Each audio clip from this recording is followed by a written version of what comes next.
The best journey is the one that answers questions that at the beginning you didn't even think to ask. I'm on a journey trying to find out what it means to be a good dad.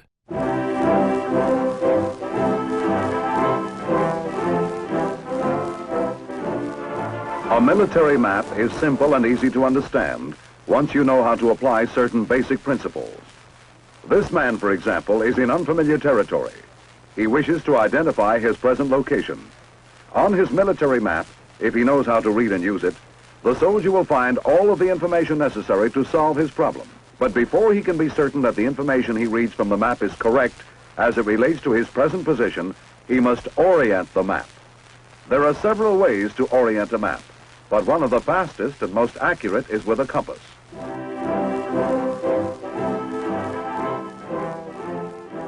I'm a husband, a father, and a business owner. I direct people for a living. Telling a CEO what to say on camera and where they should direct their marketing efforts comes easy to me. Raising 3 kids is not nearly as simple. There's no training video or compass to direct me on how to raise my kids. A few weeks ago, my son Max had a field trip to a state park. One of the exercises for the day was to learn how to use a compass. Max said, "Why can't we just use your phone?" Instead of using our phones, we were to use a cheap plastic compass to find the locations. We learned about true north and how to read the compass. It was my job to help him and point him in the right direction. Occasionally he was off by a few degrees. So when I started having kids, I started realizing that something was missing. Something wasn't right. I really didn't know what I was doing. I was depressed, scared, and insecure. I was now responsible for another person. How do I do this? Do I have what it takes? Is there a manual? How do I read my compass? A line from any position on the Earth's surface to the North Pole indicates true north. I started talking to other fathers. I'd ask them, what did you do right and what did you do wrong?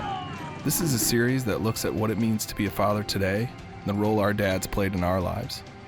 And I figured that the best way to start would be to talk to my own dad.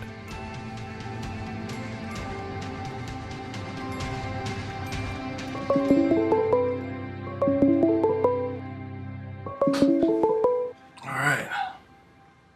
So you can hear me all right? I can hear you fine. I told you a little bit about the SoulPancake project. You know, obviously for the first episode, it'd probably be good if I started with you. You know, I had expectations. Some were met, some weren't. You were a great athlete, which I was never an athlete in any way, form, or manner, and I was proud of that.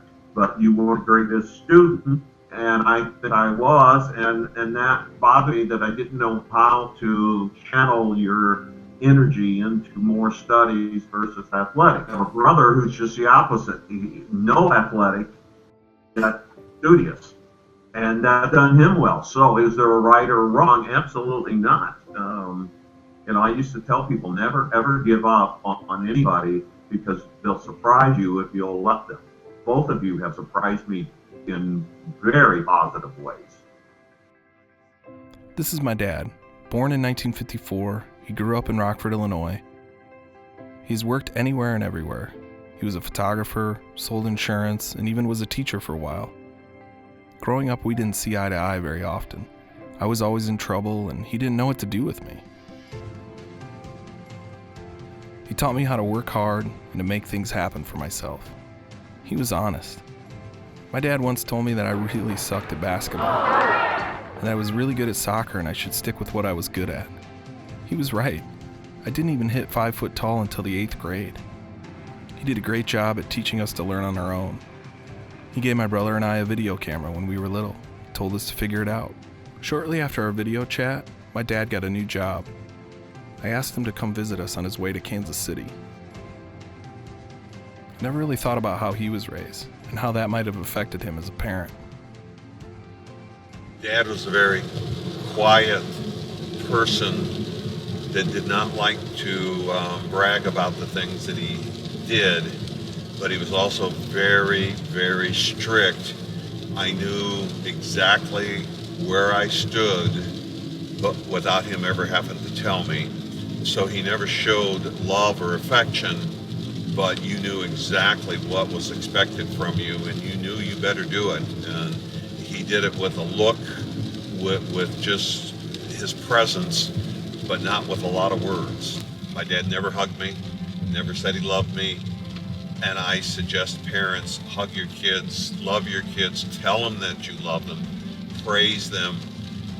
Dad was proud of me, but I never heard it from him, but I knew it. If I could go back and do anything different, I would love to have more of a show of love, even though he did loved all of us, but he never showed it in an outwardly way. And I've tried to overcome that, but it's very hard on me. I'm not a hugger. I shy around when people hug me, and I have to fight showing my emotions very hard. And I think that has hurt other people. They think my emotional disattachment says that I don't care for them or don't love them, and when I do.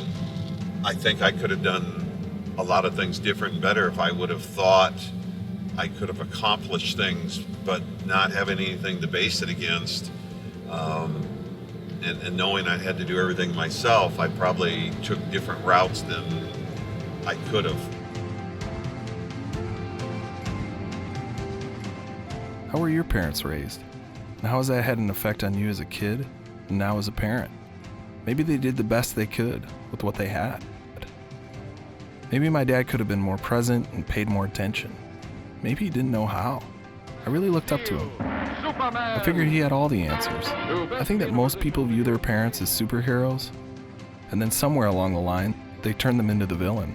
The hour has come. Is my dad really a villain, and should I blame all my problems on him?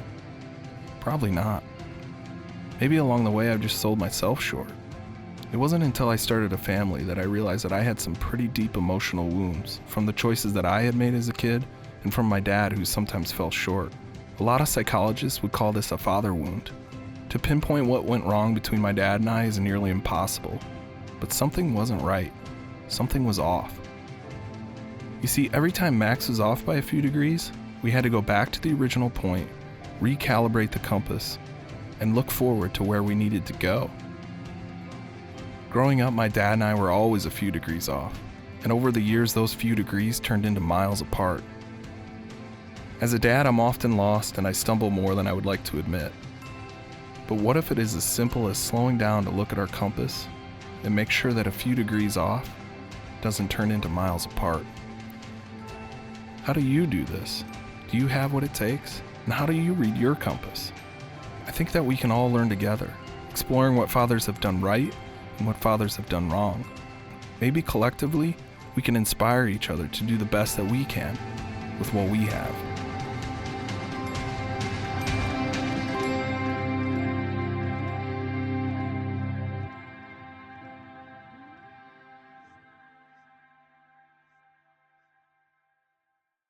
SoulPancake, subscribe!